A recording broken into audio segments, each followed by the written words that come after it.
Bismillahirrahmanirrahim. Assalamualaikum warahmatullahi wabarakatuh. Alhamdulillahi ala ihsanih wa syukru lahu ala taufiqihi wa amtinanih. Wa ashhadu an la ilaha illallah wahdahu la syarika lahu ta'ziman li sya'nih. Wa ashhadu anna Muhammadan abduhu wa rasuluhu ad-da'i ila ridwanih. Allahumma salli wa sallim wa barik ala nabiyyina Muhammadin sallallahu alaihi wasallam wa ala alihi wa ashabihi wa ikhwanih. Amma ba'd. Allahu akbar. Allahu akbar. Allahu akbar. La ilaha illallah wallahu akbar. Allahu akbar walillahil hamd. Ma'asyiral muslimin rahimakumullah. Hari ini bumi seakan dipenuhi cahaya penghambaan. Langit dipenuhi gema takbir dan hati kaum muslimin berkumpul dalam satu kalimat yang agung. Allahu akbar. Hari ketika air mata taubat bercampur dengan rasa syukur. Ketika jutaan manusia menundukkan ego dan kesombongannya di hadapan Rabbul Alamin. Dan ketika umat Islam di seluruh penjuru dunia bersama-sama mengenang pengorbanan, keikhlasan, dan cinta terbesar kepada Allah Subhanahu wa Ta'ala. Di pagi yang mulia ini, kita kembali menggemakan takbir yang dahulu mengguncang langit Mina. Takbir yang keluar dari lisan keluarga yang lulus dalam ujian iman. Keluarga Nabi Ibrahim alaihissalam. Namun, di balik gema takbir yang kita lantunkan hari ini, dunia sedang dipenuhi kegelisahan. Manusia semakin maju dalam teknologi, tetapi semakin mundur dalam akhlak. Rumah-rumah semakin megah, tetapi semakin miskin ketenangan. Anak-anak tumbuh di tengah limpahan informasi, tetapi kehilangan arah dan keteladanan. Korupsi merajalela, amanah dipermainkan, kejujuran diperjualbelikan, dan sebagian manusia rela menggadaikan agama demi dunia yang sementara ini. Hari ini kita juga menyaksikan bagaimana kesucian keluarga perlahan dirusak. Perzinahan dipermudah, pornografi dinormalisasi, penyimpangan fitrah dipromosikan dengan bahasa kebebasan dan hak asasi, sementara rasa malu perlahan dicabut dari hati manusia. Sebagian generasi muda kehilangan tujuan hidupnya. Narkotika merusak masa depan mereka. Dunia maya mengambil alih ruang tarbiyah keluarga, dan tidak sedikit anak-anak yang lebih mengenal influencer dunia daripada mengenal para sahabat Nabi sallallahu alaihi wasallam. Begitupun teladannya Rasulullah sallallahu alaihi wasallam. Belum lagi luka umat Islam yang terus menganga. Gaza menangis. Tanah kaum muslimin di berbagai negeri masih dipenuhi darah, ketakutan dan kehilangan. Sementara umat ini seringkali sibuk saling menyalahkan dan mudah dipecah belah oleh kebencian serta permusuhan. Maka pertanyaannya, wahai kaum muslimin, kemana manusia harus kembali ketika dunia kehilangan arah? Kemana keluarga harus kembali ketika rumah-rumah mulai kehilangan ketenangan? Kemana generasi harus kembali ketika akhlak dan fitrah perlahan dihancurkan? Jawabannya ada pada keluarga yang hari ini Allah muliakan kisahnya melalui Idul Adha. Keluarga Nabi Ibrahim alaihissalam. Allah Subhanahu wa Ta'ala berfirman, Inna Ibrahim kana ummatan qanitan lillahi hanifa walam yakun minal musyrikin. Sesungguhnya Ibrahim adalah imam yang dijadikan teladan, yang patuh kepada Allah, lurus dan bukan termasuk orang-orang yang musyrik. Kita meneladani Ibrahim bukan sekedar karena beliau seorang nabi, tetapi karena satu sosok Ibrahim seakan menjelma menjadi sebuah umat. Keteguhan imannya lebih kokoh daripada gunung-gunung. Kesabarannya lebih luas daripada hamparan padang pasir. dan pengorbanannya melampaui batas yang sanggup dipikul manusia biasa. Dari dirinya lah lahir rumah tangga yang dibangun di atas tauhid, lahir generasi para nabi, dan lahir warisan iman yang jejaknya masih menerangi bumi hingga hari ini.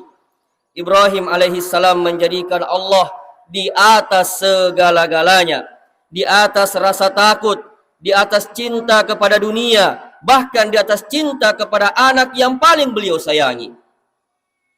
Di saat manusia hari ini sibuk membangun dunia, keluarga Ibrahim alaihissalam mengajarkan kepada kita cara membangun jiwa.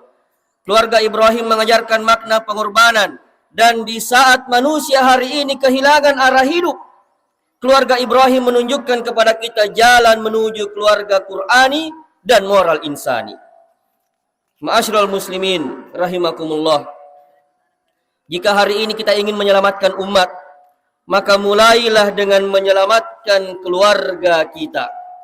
Sebab kerusakan besar yang kita saksikan hari ini sesungguhnya lahir dari rumah-rumah yang kehilangan imannya. Ketika ayah kehilangan keteladanan, ketika ibu kehilangan perannya dalam tarbiyah, dan ketika anak-anak dibesarkan tanpa Al-Quran dan doa, maka jangan heran jika dunia dipenuhi kegelisahan dan kerusakan. Karena itu jamaah sekalian, pelajaran pertama yang harus kita ambil dari keluarga Nabi Ibrahim adalah bahwa keluarga Qur'ani dibangun di atas tauhid dan ketaatan kepada Allah. Lihatlah Ibrahim alaihissalam. Beliau bukan hanya mengajarkan anaknya cara hidup, tetapi mengajarkan cara tunduk kepada Allah. Bahkan ketika Ismail masih kecil, Ibrahim telah membawa keluarganya menuju tempat yang tandus dan tidak berpenghuni demi menjalankan perintah Rabb-Nya. Allah Ta'ala mengabadikan doa Ibrahim, Rabbana inni askantu min dzurriyyati biwadin ghairi dzi zar'in inda baitikal muharram Rabbana liyuqimus shalah. Ya Rabb kami, sesungguhnya aku telah menempatkan sebagian keturunanku di lembah yang tidak memiliki tanaman di dekat rumahmu yang mulia, agar mereka menegakkan salat. Perhatikanlah jamaah sekalian, yang pertama kali dipikirkan Ibrahim bukan kemewahan rumah, bukan tentang banyaknya harta, bukan kenyamanan dunia, tetapi agar mereka menegakkan salat. Karena Ibrahim memahami bahwa rumah yang kehilangan salat akan kehilangan cahaya. Rumah yang jauh dari Al-Quran akan mudah dimasuki setan, dan anak-anak yang tumbuh tanpa iman dan moral akan mudah diperebutkan oleh dunia. Hari ini banyak orang tua yang sangat khawatir anaknya gagal sekolah, gagal karir, gagal dunianya. Tetapi sedikit yang menangis ketika anaknya gagal mengenal Allah Subhanahu wa Ta'ala. Sebagian ayah bekerja siang dan malam demi memenuhi kebutuhan jasad anak-anaknya, tetapi lupa memberi makan ruh mereka dengan iman dan ketakwaan. Sebagian rumah dipenuhi fasilitas, tetapi kosong dari sujud, dari zikir dan tilawah Al-Quran. Karena itu jamaah sekalian, jika kita ingin melahirkan moral insani di tengah rusaknya zaman ini, maka perbaikilah tauhid di rumah-rumah kita. Tegakkan ibadah salat, perdengarkan Al-Quran di rumah kita, didik anak-anak kita agar mengenal Allah Subhanahu wa Ta'ala sebelum mereka meninggal dunia. Allahu Akbar, walillahil hamd. Pelajaran yang kedua, Nabi Ibrahim alaihissalam merupakan generasi soleh yang tidak lahir secara kebetulan semata. Generasi ini lahir dari rumah yang mengajarkan pendidikan yang benar, disertai doa kepada Allah Subhanahu wa Ta'ala. Lihatlah bagaimana Ismail alaihissalam yang tumbuh menjadi anak yang taat. Ketika ayahnya menyampaikan perintah Allah untuk menyembelih dirinya, Ismail tidak membantah, tidak pula memberontak, tidak mempertanyakan perintah Rabb-Nya itu. Beliau justru mengatakan, Ya abati, if'al ma tu'mar, satajiduni insyaallahu minas sabirin. Wahai ayahku, Kerjakanlah apa yang diperintahkan kepadamu. Insya Allah engkau akan mendapatiku termasuk orang-orang yang sabar. Jamaah sekalian, jawaban seperti ini tidak lahir dalam sehari semenit, tetapi lahir dari rumah yang dibangun dengan petunjuk ilahi, dari ayah yang bertanggung jawab, dan dari ibu yang mendidik dengan kesabaran serta doa. Tapi lihatlah generasi kita di hari ini. Betapa banyak anak yang lebih dekat kepada telepon genggamnya, kepada HP-nya, medsosnya, dibandingkan kepada kedua orang tuanya.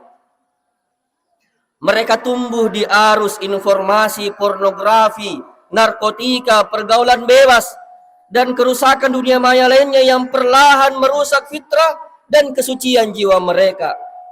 Mereka mencari pengakuan dengan membentuk geng motor dan melakukan pengerusakan. Sebagian anak kehilangan arah hidup karena rumah tidak lagi menjadi madrasah iman. Ayah hadir dengan tubuhnya saja, tetapi tidak dengan kepeduliannya. Ibu hadir di tengah anak-anak, tetapi perhatian mereka direbut oleh dunia maya. Padahal anak-anak itu tidak hanya membutuhkan makanan dan fasilitas. Mereka membutuhkan perhatian, pelukan, nasihat, dan doa yang menghidupkan hati mereka. Lihatlah Hajar dan Sarah, wanita-wanita mulia yang berada di balik lahirnya generasi besar dalam keluarga Ibrahim. Dari rahim dan didikan wanita-wanita bertakwa itulah lahir generasi yang menjaga agama Allah Subhanahu wa ta'ala. Maka jangan pernah meremehkan peran seorang ibu. Dari lisannya, anak itu belajar menyebut nama Allah. Dari pangkuannya, anak mengenal kasih sayang. Dan dari doa-doanya lah lahir generasi yang kuat imannya. Karena itu wahai kaum muslimin, jika kita ingin melahirkan generasi yang kuat imannya dan mulia akhlaknya, maka didiklah anak-anak kita dengan pendidikan yang benar sebelum dunia mendidik mereka dengan kerusakan. Tanamkan keimanan ke dalam hati mereka, dekatkan mereka dengan sholat dan Al-Quran, ajarkan adab sebelum ilmu. Lalu iringi semua itu dengan doa-doa yang tulus kepada Allah Subhanahu wa ta'ala. Ma'asyiral muslimin rahimakumullah. Pelajaran ketiga dari keluarga Nabi Ibrahim adalah bahwa keluarga Qur'ani dibangun dengan kesabaran, komunikasi, dan pengorbanan, bukan dengan ego dan kemarahan. Lihatlah rumah tangga Ibrahim alaihissalam. Ia bukan keluarga tanpa ujian. Bahkan Ibrahim harus meninggalkan negerinya, menghadapi tekanan kaumnya, hidup dalam berbagai kesulitan, bahkan membawa Hajar dan Ismail ke lembah tandus yang tidak memiliki makanan dan kehidupan. Namun rumah itu tetap bertahan karena dibangun di atas iman dan kepercayaan kepada Allah Subhanahu wa ta'ala. Ketika Hajar ditinggalkan di padang gersang, beliau tidak berkata dengan amarah, "Mengapa engkau meninggalkan kami?" Tapi beliau bertanya, "Apakah ini perintah Allah?" Dan ketika Ibrahim menjawab ya, maka Hajar berkata dengan keyakinan, "Kalau begitu, Allah tidak akan menyia-nyiakan kami." Allahu Akbar. Inilah rumah tangga yang dibangun di atas iman. Jangan tanya berapa cinta yang mereka miliki, namun tanyakan berapa banyak pengorbanan yang mereka persembahkan. Berapa banyak kata maaf dan terima kasih yang mereka tuturkan. Berapa banyak ego yang mereka tundukkan. Karena cinta tak pernah ada tanpa maaf, pengorbanan dan kesabaran. Hari ini betapa banyak rumah tangga runtuh bukan karena kurangnya harta, tetapi karena hilangnya kesabaran, hilangnya komunikasi, dan tidak saling memahami. Suami dan istri hidup di bawah satu atap, tetapi hati mereka berjauhan. Sedikit masalah berujung pertengkaran, sedikit kekecewaan berujung perpisahan. Wahai para suami, jangan hanya menjadi pemimpin dalam ucapan, tetapi jadilah teladan dalam akhlak dan kasih sayang. Dan wahai para istri, jangan lelah menjaga rumah dengan kesabaran, doa, dan kelembutan. Tunjukkan kepada anak-anak kita apa itu cinta, apa itu komunikasi, dan apa itu pengorbanan. Jamaah sekalian yang dimuliakan Allah Subhanahu wa taala. Pelajaran yang keempat dan yang terakhir. Dari keluarga Nabi Ibrahim alaihissalam menunjukkan bahwa keluarga Qur'ani harus dibangun di atas penjagaan moral, kehormatan, amanah, dan rasa takut kepada Allah Subhanahu wa taala. Lihatlah Ibrahim alaihissalam. Beliau rela mengorbankan apa yang paling dicintainya demi menjalankan perintah Allah. Sebab keluarga yang dekat kepada Allah akan lebih memilih kehilangan dunia daripada kehilangan iman dan kehilangan kemuliaannya. Hari ini kita hidup di zaman ketika banyak manusia tidak lagi malu bermaksiat. Perzinahan bahkan dipermudah. Pornografi dipromosikan. Aurat diumbar demi perhatian manusia. Bahkan penyimpangan fitrah LGBT dipoles dengan bahasa kebebasan dan hak asasi. Padahal Allah menciptakan manusia di atas fitrah yang suci. Belum lagi berbagai kasus pelecehan dan kekerasan seksual yang terus bermunculan. Lebih menyedihkan lagi ketika sebagian pelakunya adalah oknum yang memiliki ilmu, jabatan, dan kekuasaan. Orang-orang yang seharusnya menjaga moral, melindungi rakyat, dan menjadi teladan bagi masyarakat. Ketahuilah itulah pengkhianatan terhadap amanah agama, jabatan, dan kemanusiaan. Pelakunya wajib dihukum dengan adil dan korban wajib dilindungi. Allah Subhanahu wa taala mengatakan, ya ayyuhalladzina amanu la takhunullaha war rasul wa takhunu amanatikum wa antum ta'lamun. Wahai orang-orang yang beriman, janganlah kalian mengkhianati Allah dan Rasulnya, serta janganlah kalian mengkhianati amanah yang dipercayakan kepada kalian, sedangkan kalian mengetahui. Namun pada saat yang sama, kita juga harus adil dalam bersikap. Jangan karena perbuatan segelintir oknum, lalu manusia membenci syiar Islam, merendahkan pesantren, atau mencurigai seluruh lembaga pendidikan agama dan negara. Sebab masih banyak para ulama, ustadz, guru mengaji, pesantren, dan tokoh masyarakat yang dengan ikhlas menjaga akidah dan akhlak generasi umat ini.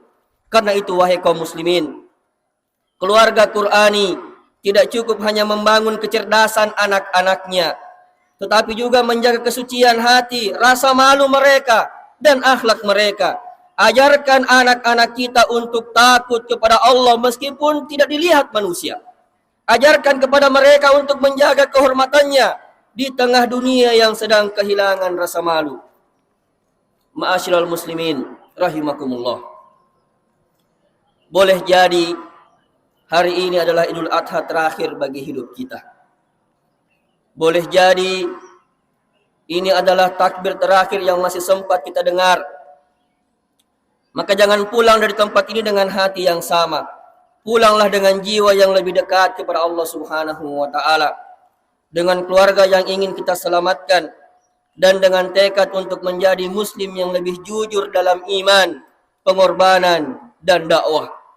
Oleh karena itu di hari yang mulia ini, mari kumpulkan seluruh hati dan jiwa kita memohon kepada satu-satunya zat yang maha kuasa, maha pengasih, lagi maha penyayang, agar Allah memperbaiki keadaan umat ini, mengangkat penderitaan kaum muslimin, dan menjaga negeri kita dari fitnah yang merusak agama dan persatuan.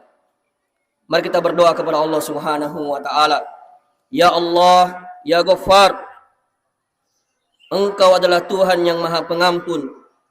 Di hari Idul Adha yang mulia ini, kami datang kepadamu dengan membawa dosa-dosa kami yang menggunung tinggi. Dengan segala kelemahan kami, dengan segala hati yang sering jauh darimu, maka ampunilah kami ya Allah. Ampunilah kedua orang tua kami. Jangan Engkau biarkan hati kami mengeras di tengah banyaknya nasihat dan peringatan. Ya Allah, Engkau adalah Tuhan yang maha menjaga. Sebagaimana Engkau menjaga keluarga Nabi Ibrahim dengan iman dan ketaatan, maka jaga pula lah keluarga-keluarga kami. Jadikan rumah-rumah kami dipenuhi salat, Al-Quran, kasih sayang, dan ketenangan. Lembutkanlah hati para ayah untuk membimbing keluarganya. Muliakanlah para ibu dengan kesabaran dan keteguhannya. Dan jadikan anak-anak kami generasi yang mencintai iman dan membenci kemaksiatan. Ya Allah, Ya Latif, Engkau adalah Tuhan yang maha menyelamatkan. Selamatkanlah generasi muda kami. Lindungi mereka dari narkotika, pornografi, pergaulan yang merusak, kekerasan, dan penyimpangan fitrah. Jangan biarkan anak-anak kami kehilangan arah di zaman yang penuh fitnah ini. Dekatkan hati mereka kepada masjid, kepada ilmu, dan kepada Al-Quran. Ya Allah, Engkau adalah Tuhan yang maha melindungi. Lindungi dan perbaikilah negeri kami yang tercinta ini. Jauhkan bangsa kami dari pengkhianatan, dari kezaliman, dan hilangnya amanah. Karuniakan kami para pemimpin yang hati mereka takut kepadamu, yang mencintai keadilan, dan yang berpihak kepada kebenaran serta rakyat kecil. Ya Allah, Ya Muqallibal Qulub, Engkau adalah Tuhan yang maha menyatukan. Satukan hati kaum muslimin. Jangan jadikan kami umat yang mudah dipecah belah oleh kebencian dan permusuhan. Jauhkan negeri kami dari konflik, dari fitnah dan pertikaian yang menghancurkan persaudaraan. Ya Allah, Engkau adalah Tuhan yang maha penolong. Tolonglah saudara-saudara kami di Gaza, Palestina, di Suriah, dan di negeri kaum muslimin yang di sana mereka tertindas setiap harinya. Kuatkanlah hati mereka, lindungi anak-anak mereka, obati luka mereka, dan turunkan pertolonganmu yang tidak mampu ditahan oleh siapapun. Hancurkanlah kaum Zionis Yahudi, musnahkan mereka segera mungkin. Ya Allah, jangan biarkan Idul Adha ini berlalu tanpa perubahan pada diri kami. Ajarkan kami untuk lebih taat, lebih ikhlas, lebih peduli kepada umat, dan lebih siap berkorban demi agamamu. Rabbana atina fid dunya hasanah wa fil akhirati hasanah wa qina adzaban nar. Subhana rabbika rabbil izzati amma yasifun wa salamun alal mursalin walhamdulillahi rabbil alamin. Wassalamu alaikum warahmatullahi wabarakatuh.